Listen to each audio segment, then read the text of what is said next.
अधम हो रहा हूं मैं, लेकिन अधम से अधम हो रहा हूं मैं, लेकिन यानी बुरे से बुरा होता जा रहा हूं, इसके बाद भी कृपा पर कृपा तुम किए जा रहे हो। हे प्रभु, इतना बुरा हूं कि हर क्षण मैं आपको भूल जाता हूं।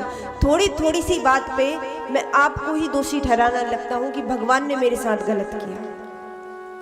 इसके बावजूद आप मुझ पर कृपा करते हो, मुझे प्रेम करते हो।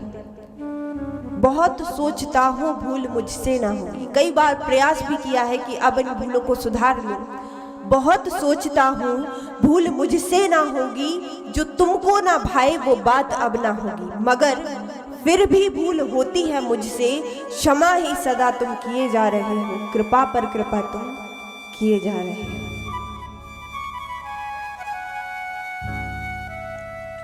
हे भगवान, और कृपा आप करते हो, मैं बार बार प्रयास करता हूँ गलती ना करूँ, मुझे पता भी होता है कि मैं अब गलती नहीं करूँगा, इसके बावजूद गलती करता हूँ, लेकिन गलती करने के बावजूद आपकी आड़ में छुप के बैठ जाता हूँ। आपके नाम की ओढ़नी ओढ़ लेता हूँ और बच जाता हूँ अपनी गलतियों से, लेकिन आपको तो सब पता है।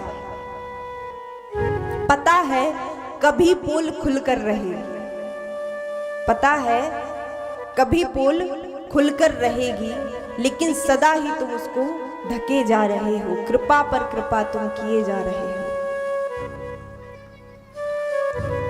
मैंने कई बार प्रयास भी किया कि खुद को सुधार लूं, लेकिन वह साधन नहीं बन पाए कि मैं सुधर पाऊं। बने ना वो साधन जो मन को सुधारे, क्योंकि सभी सुख मिले जो भी मन में विचारे। ना देखी कभी भी प्रतिकूलताएं, अनुकूल तुम सब किए जा रहे हो, कृपा पर कृपा तुम किए जा रहे हो। इसलिए हे भगवान, इतनी कृपा करते ही हो तो बता दो कि आप मिलने कब आ रहे हैं। सच्चा वक्त तो बस यही मांगेगा कि आप मुझे कब मिलोगे। और किसी ने कहा है कि भक्ति इतनी सरल नहीं है, और भक्ति बहुत सरल भी है। भक्ति प्रेम के जितना कुछ भी संसार में सरल नहीं है, लेकिन हम जैसे मनुष्यों के लिए तो भक्ति बहुत कठिन है। क्यों? क्योंकि हमारा मन वश में नहीं है, और जब तक हम अपने मन पर विजय प्राप्त नहीं कर लेंगे, तब तक संसार की हर एक छोटी वस्तु से हम हारेंगे, हर एक बात से हम हारते चले जाएंगे। भगवान श्री कृष्ण कहते हैं कि अभ्यास से मन वश में होता है, और कहा है कि भक्ति क्या है। भक्ति क्या है ये दुनिया वालों से तो शायद नहीं हो सकती, जो दुनिया में अपने आप को व्यस्त रखते हैं। व्यस्त रखना ऐसा नहीं कि हम अपनी काम काज छोड़ दें, उनके लिए भूल जाए। भगवान श्री कृष्ण सिखलाते हैं नाटकीय रूप से जीवन जीना। मुझे तो अब तक इतना ही समझ में आया है कि नाव पानी में रहे, लेकिन पानी में नाव में पानी ना रहे, नाव पानी में रहे, नाव में पानी ना रहे। इस प्रकार से जो व्यक्ति अपना जीवन जीना सीख जाता है, वह जीते जी मोक्ष को प्राप्त कर लेता है।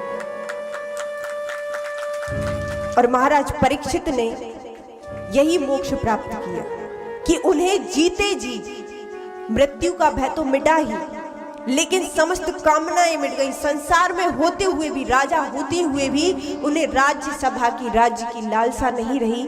उस जीवन को उन्होंने सार्थक बना लिया। यही जीवन जीने की कला है, और यही भगवान श्री कृष्ण सिखाते हैं। और इस बात पर, इस विषय पर हम आगे भी चर्चा